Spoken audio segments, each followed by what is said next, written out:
할렐루야. 먼저의 힘으로 힘차게 한 해를 시작하신 성도들 모두에게 이기는, 승리하는 능력이 있기를 주의 이름으로 축원합니다. 자, 말씀을 전하기 전, 또 말씀을 들으시기 전에 한번 좀 구호 한번 외칠까 합니다. 제가 먼저 이렇게 외치면 여러분들이 그 뒤에 나오는 글귀를 힘차게 한번 외쳐주시기 바랍니다. 자, 한번 주먹 한번 불끈 쥐시고, 자, 준비! 아주 얕다는 거죠. 제가 군대를 안 갔다 이런 거 잘 모릅니다. 자, 다시 내리시고, 자, 구호 준비! 야! 먼저! 먼저! 먼저! 먼저! 먼저! 할렐루야! 아멘! 연습 필요 없이 한 방에 성공했습니다. 별 5개 드리겠습니다. 네, 참 잘했습니다.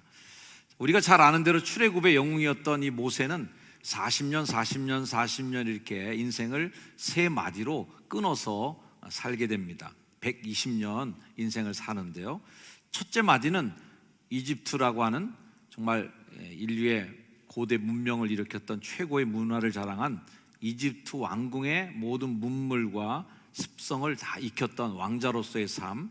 사도행전은 그때 모세의 삶을 이렇게 짧게 묘사합니다. 모세가 애굽 사람의 모든 지혜를 배웠다는 거예요. 그리고 그 말, 하는 일, 이 모든 것들이 이집트의 그 기술, 이집트의 왕의 통치술을 받아서 다 능하게 되는 일들이 모세에게 장착됐다 하는 겁니다. 두 번째 마디는 알다시피 미디안 광야로 쫓겨나서 양치고 살았던 때인데요, 양을 돌보면서 깊고 깊은 고독의 시간, 내면을 갈고 닦은 시간을 겪습니다. 혼자만의 시간을 보내면서 자신을 갈고 닦지만 또 하나님과도 영적으로 좋은 교제가 있는 시간이었고요, 그 이후로 인생을 마치는 40년 동안의 남은 시간은 하나님의 손에 들려서 쓰임받았던 그런 멋진 삶을 살게 됩니다. 첫 번째, 두 번째 이 마디는 다 마지막 40년을 준비하는 준비의 기간이었던 것을 우리는 알 수 있습니다. 이 거대한 탈출민들을 데리고 가나안 땅까지 가는 동안 이 광야 기간 속에서 국가를 이룰 수 있는 모든 기틀을 다 마련합니다. 법령도 제정해서 율법을 내려서 백성들에게 법을, 건국의 기틀을 놓기도 했고요, 또 이집트에서 배웠던 여러 통치의 기술들을 아마 거기서 잘 녹여내서 조직, 체제, 이런 모든 것들도 다 만들어 놨던 것이 광야의 시간입니다. 이 모든 것들이 다 왕궁에서의 생활, 미디안에서의 생활을 다 녹여낸 결과물들이겠죠. 미디안에서 양을 치면서 어쨌든 속 많이 썩었겠죠. 말도 안 통하니까 매일 도망치는 게 양 아니겠어요? 목자 없는 양같이 떠돌아다니는 거예요. 말 안 듣고 다니는 양들을 매일 지켜내면서 매일같이 광야 생활 속에서 불평하고 지도자에게 반발하는 이 불순종의 백성들을 이끌고 광야를 훌륭하게 통과해가는 그런 멋진 온유한 성품의 모세가 되기도 합니다. 이거에 대해서 성경도 이렇게 얘기하고 있어요. 이 사람 모세는 온유함이 지면의 모든 사람보다 더하더라. 아주 훌륭한 인품을 갖게 된 이 모든 것들이 저는 광야의 미디안에서 양치다가 얻어진 습성이 아닌가 하는 생각을 해봅니다. 이 모세의 인생을 그래서 전체적으로 보면 정말 빈틈없이 하나님께서 정말 조합을 딱딱 맞추게 만들어주신, 다 준비하신, 하나님이 이 출애굽을 위해서 80년 동안 준비 프로젝트를 하셨고 40년 동안 추진 프로젝트를 하셔서 120년에 걸친 이 엄청난 프로젝트를 모세를 두고 준비하시고 계획하셨던 하나님의 섭리의 역사였다 할 수 있습니다. 오늘 임명받으신 우리 집사님들도, 또 다음 주에 취임하시는 권사님들도 하나님께서 그 한 사람을 만드시는 과정, 그래서 그 한 사람 한 사람을 빚어서 완벽하게 하나님의 일을 하도록 만드시는 그 과정 속에 계신 분들인데, 잘 훈련 과정을 겪고 잘 성장하셔서 모세처럼 쓰임받는 훌륭한 집사님, 훌륭한 권사님들 되시기를 주의 이름으로 축원합니다. 오늘 우리가 읽은 이 본문은 모세의 3번째 마디, 이 40년 동안에 겪는 상황인데요, 자신의 소명, 나에게 이런 일을 하라고 소명을 주셨던 하나님 앞에 모세는 직면에 서면서 나를 드디어 똑바로 보는 대단한 철저한 자기 반성, 자기를 직면해서 보는 시간을 맞닥뜨립니다. 모세가 5가지 시각으로 나 자신을 보게 되는데요. 첫 번째는 자기 자신에 대한 확신이 부족했다라는 것을 모세가 깨닫게 되죠. 11절 말씀 읽어볼까요? 시작. 모세가 하나님께 아뢰되 내가 누구이기에 바로에게 가며 이스라엘 자손을 애굽에서 인도하여 내리이까? 내가 누구지? 내가 누구이기에 이런 일을 할 수 있는 사람이지? 자기 자신도 자기를 믿지 못하는, 제일 못 믿는 게 나죠. 사실 나도 나를 못 믿어, 내가 어떻게 일을 해? 이렇게 고민했던 첫 번째 질문 앞에 마주 섰고요. 두 번째는 신학의 부재. 자, 13절 말씀 읽어봅니다. 시작. 모세가 하나님께 아뢰되 내가 이스라엘 자손에게 가서 이르기를 너희의 조상의 하나님이 나를 너희에게 보내셨다 하면 그들이 내게 묻기를 그의 이름이 무엇이냐 하리니 내가 무엇이라고 그들에게 말하리이까? 내가 하나님 보내서 왔어 라고 얘기하니까 하나님 누군데? 하나님 뭐 하는 분인데? 라고 물어보면 내가 하나님에 대해서 뭘 알지?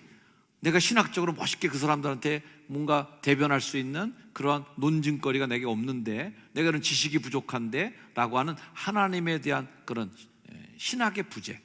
우리들도 대부분 좀 주눅들어 하시는 게 뭐예요? 누가 나한테 이런 신앙적인 질문하면 어떻게 얘기하지? 성경에 대해서 물어보면 내가 뭐라고 대답하지? 라고 하는 좀 불안감이 있던 것이 모세에게도 마찬가지시죠. 세 번째는 하나님이 나와 함께 하신다라고 약속했음에도 불구하고 이 신뢰가 잘 안 가는 거예요. 자, 말씀 4장 1절 시작.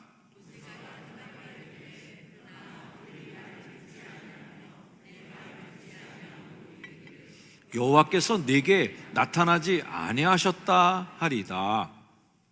가서 하나님이 날 보냈어 라고 얘기해도 야, 하나님이 정말 너한테 나타났어? 너 하나님 봤어 진짜? 라고 하는, 하나님이 나와 함께 하실 것이라는 데서 여호와께서 내게 나타나지 않았을 거야, 안 나타났지? 라고 할 때 뭔가 약간 불안한 느낌을 본인도 갖고 있는 거고요. 네 번째는 인간적인 약점이에요. 우리가 잘 알다시피 말의 어눌함을 계속 하소연하죠. 자, 4장 10절 함께 읽습니다. 시작. 여호와께 아뢰되 오 주여 나는 본래 말을 잘하지 못하는 자니이다. 주께서 주의 종에게 명령하신 후에도 역시 그러하니 나는 입이 뻣뻣하고 혀가 둔한 자니이다. 나의 약점을 본인이 잘 알고 있어요. 나는 대중 앞에서 연설을 잘 할 수 없을 텐데, 그 사람들 앞에 가면 입이 뻣뻣해질 텐데, 완전히 기죽을 텐데 라고 하면서 내 인간적인 약점과 단점 때문에 안 된다라고 하는 나 자신의 단점을 정확하게 보게 되는 거죠. 마지막은 하나님의 부르심에 적합치 않은 자신을 보게 됩니다. 13절 말씀 같이 읽습니다. 시작. 모세가 이르되 오 주여 보낼 만한 자를, 하나님 나는 아니에요, 할 만한 사람 쓰세요. 교회에서 일할 때 이제 이런 자세가 많이 나오죠. 뭐 좀 맡아주셔야 됩니다. 이 일 좀 해주셔야 될 거예요. 그럼 아유 목사님 할 만한 사람 시키세요. 나는 아니에요 그거. 나는 그거 제대로 할 수 없어요. 나 이거 부족합니다. 나 이래서 안 돼요 라고 하는 자기 자신의 약점에 대해서는 우리가 너무 잘 파악하고 나 자신을 너무 잘 알고 있어요. 우리 흔히 뭐 그런 예화도 알잖아요. 어느 교수님이 너 단점 10가지 써라 그랬더니 5분도 안 돼 다 써버렸대. 이제 장점 10개 써라 그랬더니 1시간 내 끙끙거리고 있더래요. 내가 뭘 잘하지 도대체? 내 장점에 대해서는 이렇게 잘 파악하지 못하고 내가 알고 있는 나의 단점은 줄줄이 될 수 있는 게 우리들의 어떤 좀 습성인 거죠. 모세 앞에 서 있는 가장 모세를 불안하게 만들었던 적이 누구냐면 자기 자신입니다. 여러분들도 여러분의 인생 2024년을 살아가는 데 있어서 여러분의 인생을 가로막는 가장 큰 걸림돌이 뭐겠어요? 여러분 자신이에요. 여러분이 스스로가 그어놓은 내 선, 내 자신이 스스로 만들어 놓은 내 장벽, 내 스스로가 씌워놓은 목표, 어떤 그 지붕들, 이거에 걸려서 못 넘어가는 게 대부분 우리 인생의 가장 큰 걸림돌이거든요. 그 다음에 적은 뭐예요? 세계 최강의 권력을 갖고 있었던 태양신의 아들이라고 하는 파라오의 힘, 이게 가로막고 있는 거고, 또 다음으로는 이스라엘 백성들, 내 아군이라고 생각하고 우리 동족이고 나를 응원해 줘야 될 사람들인데 이 사람들이 나를 배척하고 너 가, 우리는 널 못 따라 하면서 오히려 모세를 배척하는 그런 것들, 이런 걸 두고 이제 사면 초가가 아닐까 싶습니다. 우리의 인생에도 이런 똑같은 유형의 방해물들이 등장하죠. 내 자신이 먼저 나를 못 믿고, 내 자신이 먼저 나를 별로 인정해 주지 않는 이런 열등감들이 우리를 사로잡힐 수도 있고, 그 다음에 나보다 훨씬 더 큰 힘, 파라오라고 하는 힘, 거대한 그 권력과 거대한 힘 앞에서 우리가 주눅이 들어서 앞장을 서지 못할 때가 있는 거고요. 그 다음은 내가 믿었던 내 가족들, 나를 응원해 주려고 생각했던 내 친구들이 야, 넌 안 돼, 넌 그거 하지 마 라고 하면서 가까운 주변 사람들이 나를 또 말려요. 이런 것들이 또 우리를 불안하게 만들고 위기를 가져다 줍니다.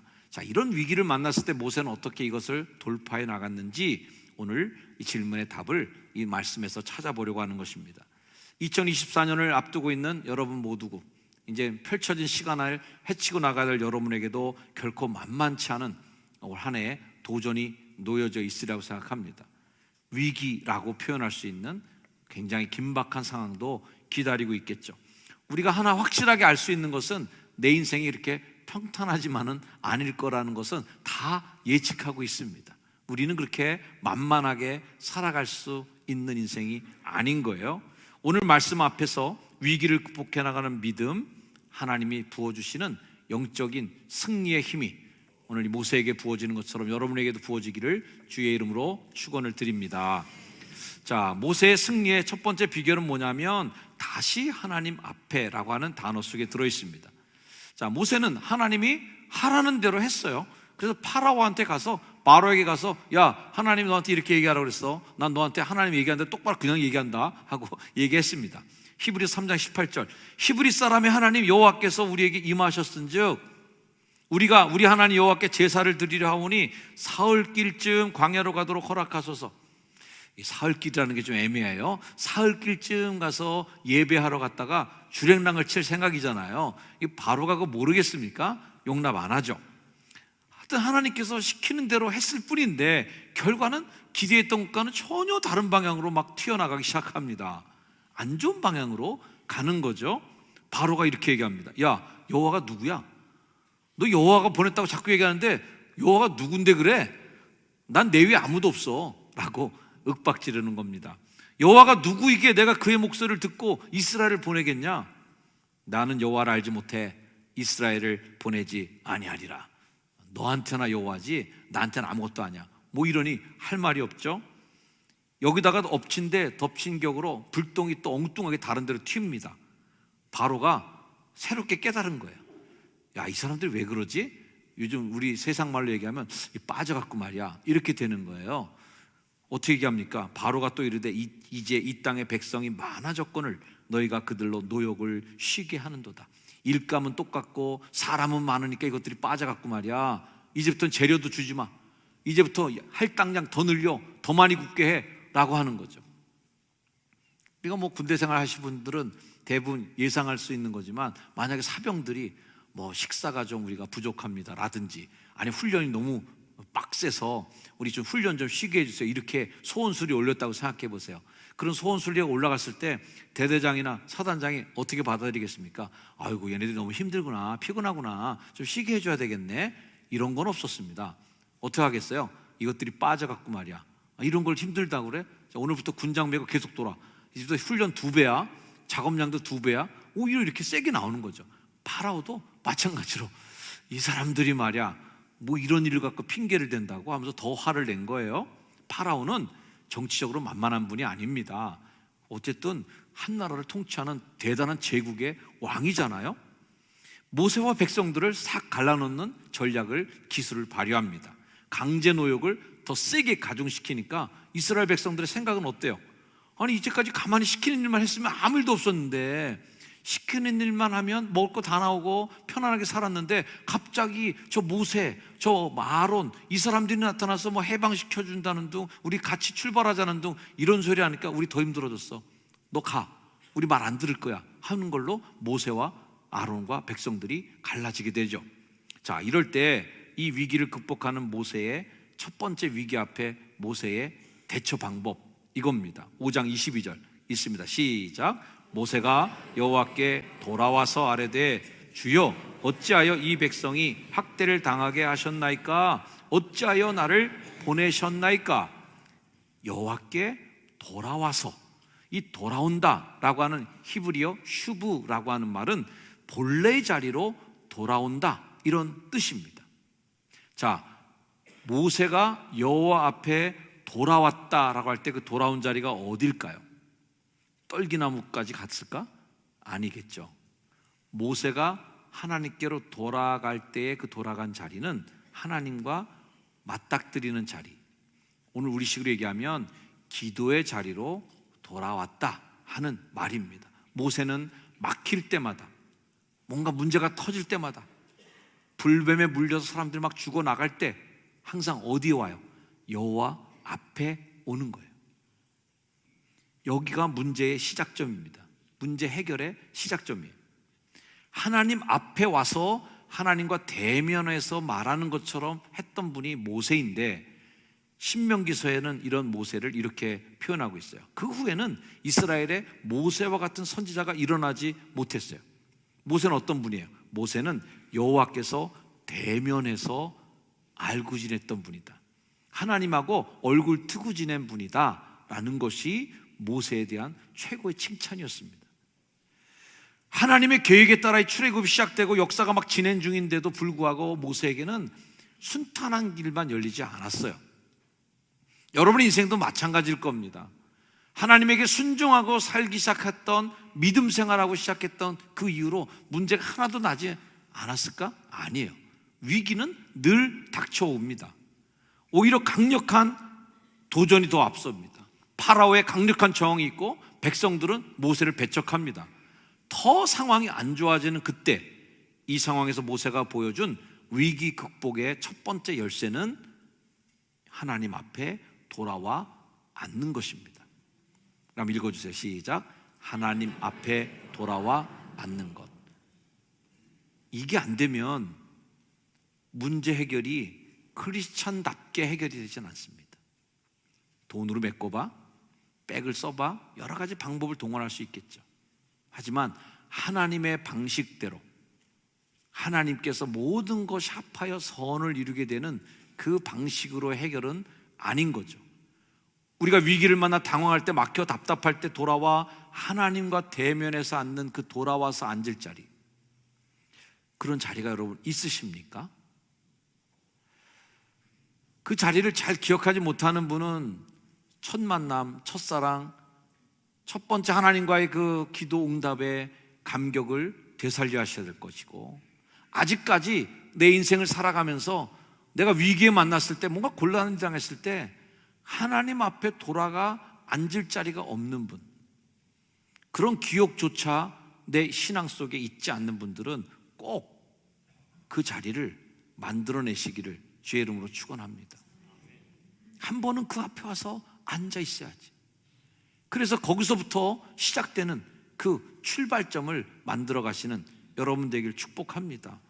내가 있어야 될 그 자리, 본래 내 자리, 그게 어디예요? 하나님 앞, 하나님과 대면해서 하는, 얼굴을 마주대야 하는 그 자리.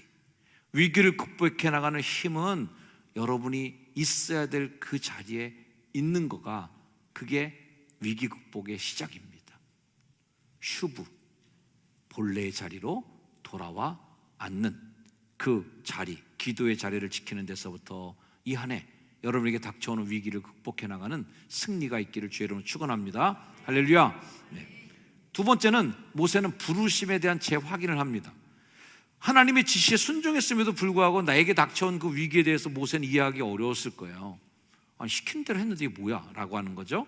모세는 하나님 앞에 돌아와서 하소연하듯 이렇게 물었습니다. 아까 읽었던 그 본문이에요. 모세가 여호와께 돌아와서 아뢰되 주여 어찌하여 이 백성이 학대를 당하게 하셨나이까 하면서 어찌하여 나를 보내셨나이까? 라고 제 질문을 던집니다. 나 왜 거기다 보냈어요? 나 왜 그 일 시켰어요? 나한테 왜 그런 사명의 뜨거움을 주셨어요? 나한테 왜 그 직임을 맡기셨어요? 하는 소명에 대한 재확인 질문이죠. 어찌하여 나를 보내셨나이까? 라는 질문은 내게 맡긴 사명을 재확인하는 질문입니다. 자, 우리가 생명을 가진 존재로 이 땅에 살아간다는 것은 곧 사명을 지닌 존재로 살아가고 있다는 말을 하는 겁니다. 모든 생명체에는 각자의 사명이 있습니다. 생명체, 생태계라고 하는 고리를 만들어가는 것도 보면 다 고리고리마다 자기의 역할들이 존재하는 거죠. 여러분 이런 말씀 들어본 적 있죠? 벌 죽으면 인류 망한다. 벌 없어지면 인류 망한다. 아니 벌하고 인류랑 무슨 상관이야? 벌이야 있으면 꿀 먹는 거 좋고 없으면 꿀 안 먹으면 되지 뭐. 아닌 거죠. 벌들이 날아다니면서 이꽃 저꽃 다 수정을 해주니까 열매도 되고 과일도 맺혀지고 이 되는 거예요. 근데 벌이 없어지면 과일, 열매 이거 접붙여줄 매개체가 없어지는 거고, 그 고리가 하나 끊어지면 생태계가 망가지는 거고, 결국 인류가 망하는 데까지도 이게 연장이 될 수 있는 그냥 도미노 현상처럼 무너져 간다는 거예요. 그러므로 여러분이 이 교회 안에 존재하는 여러분 한 명 한 명의 다 생명체 여러분들이 사명이 다 있어요.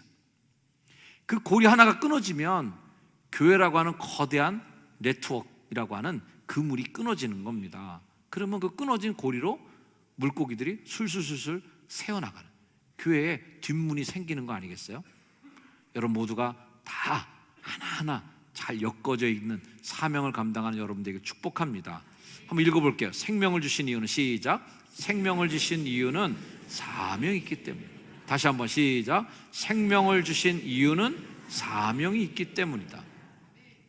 여러분이 지금 시간을 부여받고 오늘 하루의 시간을 선물로 받고 숨쉬고 지금 살아가는 이유, 그것은 사명이 있기 때문에 그렇습니다. 이걸 잃어버리는 순간 우리는 별로 이렇게 내 존재, 내 삶에 대한 의욕과 열정이 사라지는 거예요. 그 사명이 늘 불타기를 주의 이름으로 축원합니다. 다시 한번 외쳐볼까요? 생명은 곧 사명이다. 시작. 생명은 곧 사명이다. 다시, 생명은 곧 사명이다. 할렐루야. 먼저 사명을 붙잡아야 위기 상황을 돌파할 수 있는, 그래서 위기 상황에도 이렇게 틀어지지 않을 수 있는 그런 우를 범하지 않을 수 있습니다. 예수님은 그래서 우리에게 먼저 그의 나라와 그 의를 구하라, 먼저 기초부터 세워. 이거는 움직이면 안 돼. 기둥부터 세워놔. 그러고 나서 벽도 세우는 거고 천정도 얻는 거지, 기둥도 없이 어떻게 벽을 세우고 천정을 얹을 수 있겠어요? 먼저 할 거 있어. 사명부터 붙잡아야 돼. 하나님의 일을 감당하고 여러분 인생을 살아가는 날이 있어서 여러분 인생과 삶이 가치 있는 빛나는 인생이 되기 위해서는 먼저 사명, 나를 왜 여기 보냈습니까 하나님? 라는 질문을 놓치지 않기를 주의 이름으로 축원합니다. 믿음으로 행진해 나가는 우리도 앞을 위기가 가로막는데, 위기로 인해서 하나님 먼저, 그 먼저의 힘이 흔들려 나갈 때 바로 1세기 초기 기독교 성도들이 핍박과 고난 앞에서 흔들리고 믿음의 초점이 흔들려 나갈 때, 그들이 하나님 앞에 받은 은혜가 식어갈 때 초대교회 성도들에게 외쳤던 베드로 사도의 외침을 다시 한번 우리가 기억해야 됩니다. 이 말씀, 베드로후서의 말씀 한번 읽어볼게요. 시작. 그러므로 형제들아 더욱 힘써 너희 부르심과 택하심을 굳게 하라. 너희가 이것을 행한즉 언제든지 실족하지 아니하리라. 실족하지 않을 수 있는 힘, 나를 붙잡아주는 그 기둥, 부르심과 택하심을 굳게 하라. 할렐루야. 전쟁과 같은 영적 싸움의 한복판에서는 우리들에게 요한계시록의 말씀도 비슷한 말씀 우리에게 주십니다. 계시록 17장 말씀 읽어볼게요. 시작. 그들이 어린 양과 더불어 싸우려니와 어린 양은 만주의 주시오 만왕의 왕이심으로 그들을 이기실 터이요 또 그와 함께 있는 자들 곧 부르심을 받고 택하심을 받은 진실한 자들도 이기리로다. 할렐루야. 이기시는 어린 양 예수 그리스도의 아군 편에 서 있는 자들이 누구예요? 바로 부르시고 택하심 받은 자들, 바로 여러분들이 그런 분들이 되시기를 주의 이름으로 축원합니다. 옆에 분에게 한번 축복해 주세요. 부르심과 택하심을 굳게 하십시오. 부르심과 택하심을 굳게 하십시오. 나를 왜 불렀는지, 나를 왜 이 효성중학교에 보내셨는지, 왜 나를 집사로 세웠는지, 왜 나를 회장으로 세웠는지, 왜 나를 그 사명의 한복판에 나를 세우셨는지, 위기를 만나고 흔들릴 때, 사역의 위기가 왔을 때, 파라오에게 갔는데 말도 안 듣고 백성들은 데모가 일어나고 있을 때, 이 위기 상황 속에서 모세가 하나님께 던졌던 질문, 하나님 어찌하여 나를 여기 보내셨습니까? 그 소명의 재확인이 여러분에게 있을 때 흔들리지 않고 그 일을 완수해 나갈 수 있는 승리자가 될 줄로 믿습니다.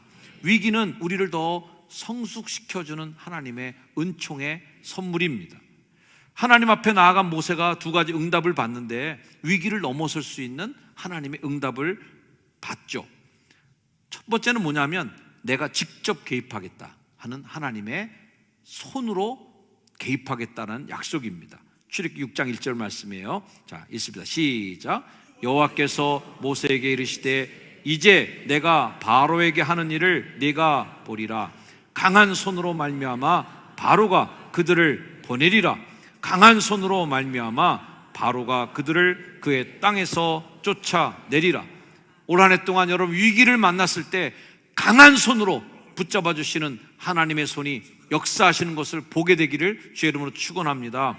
출애굽기 7장의 말씀에도 비슷한 말씀을 주셨습니다. 또 읽습니다. 시작. 바로가 너의 말을 듣지 아니할 터인즉 내가 내 손을 애굽에 뻗쳐 여러 큰 심판을 내리고 내 군대 내 백성 이스라엘 자손을 그 땅에서 인도하여 낼지라.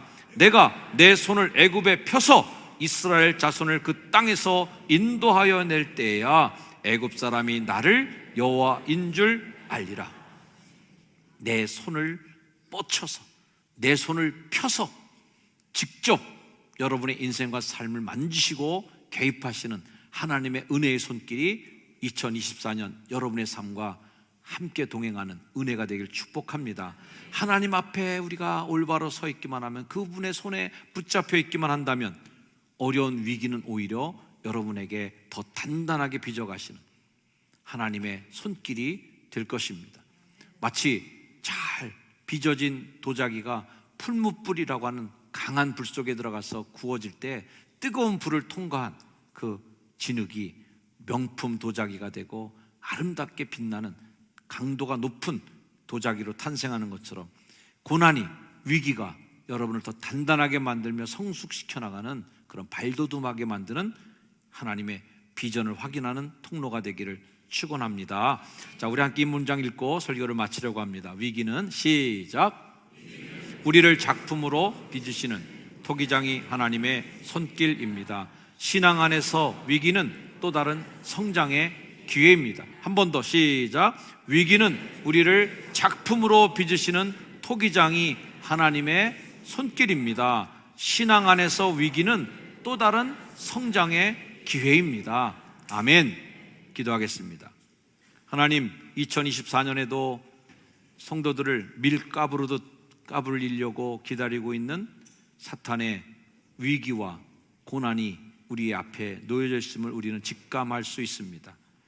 우리 인생은 늘 평탄한 길만이 아님을 우리는 잘 압니다. 위기가 왔을 때 그 위기 앞에 넘어지는 자 되지 않게 하옵소서.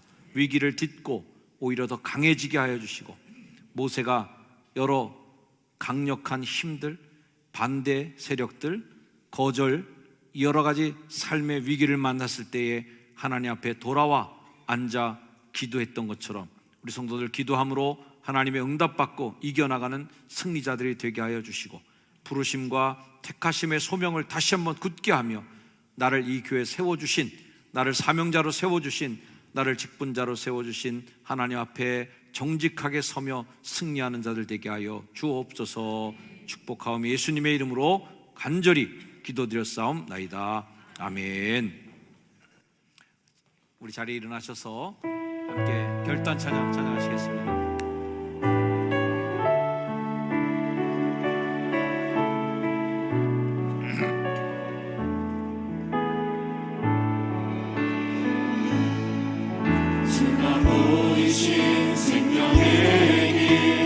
주님과 함께 사랑함을 드리며 주님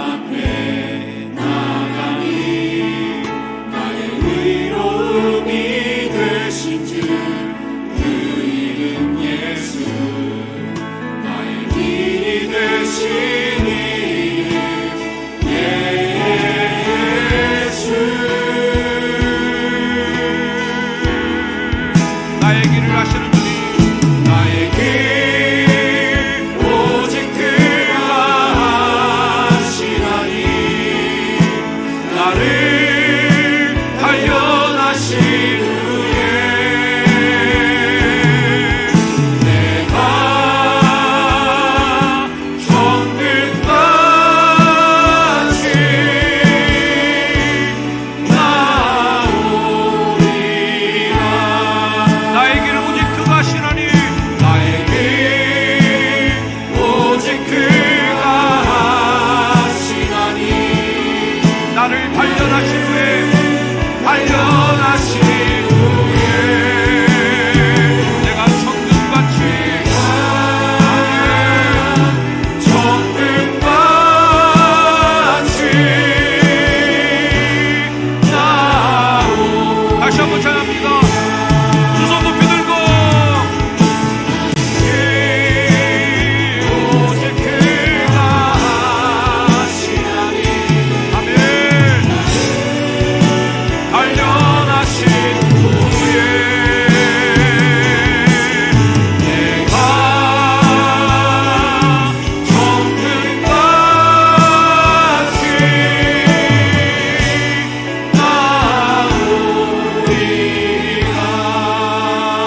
나오리라. 하나님, 2024년도 우리를 빚어가시는 하나님의 손길을 신뢰합니다.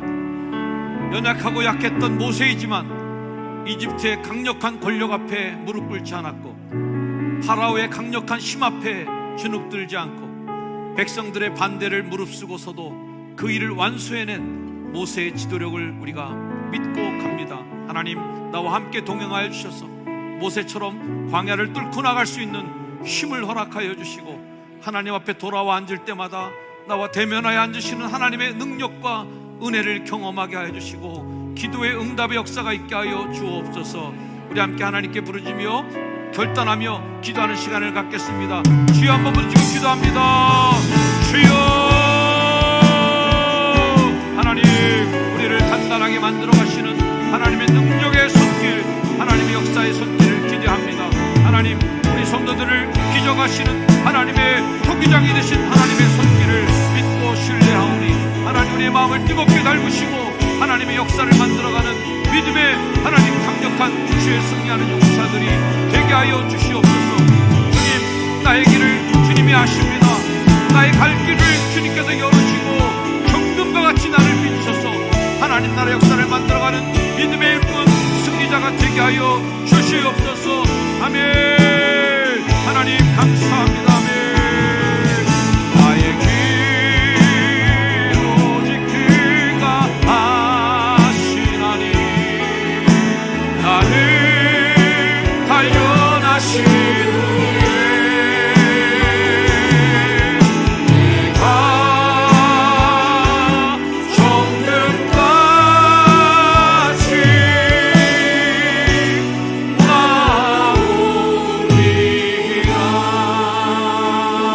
나오리라.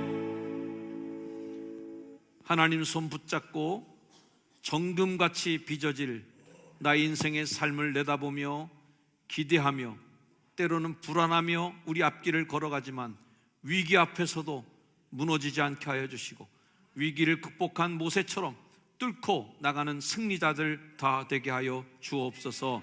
그런 인생을 살기를 작정한 주의 성도들 머리머리 위에 우리 구주 예수 그리스도의 은혜와 하나님의 사랑과 동행하시는 성령님의 은총이 2024년 이 한 해 동안 우리의 인생과 삶을 동행해 주시기를 간절히 축원하옵나이다. 아멘.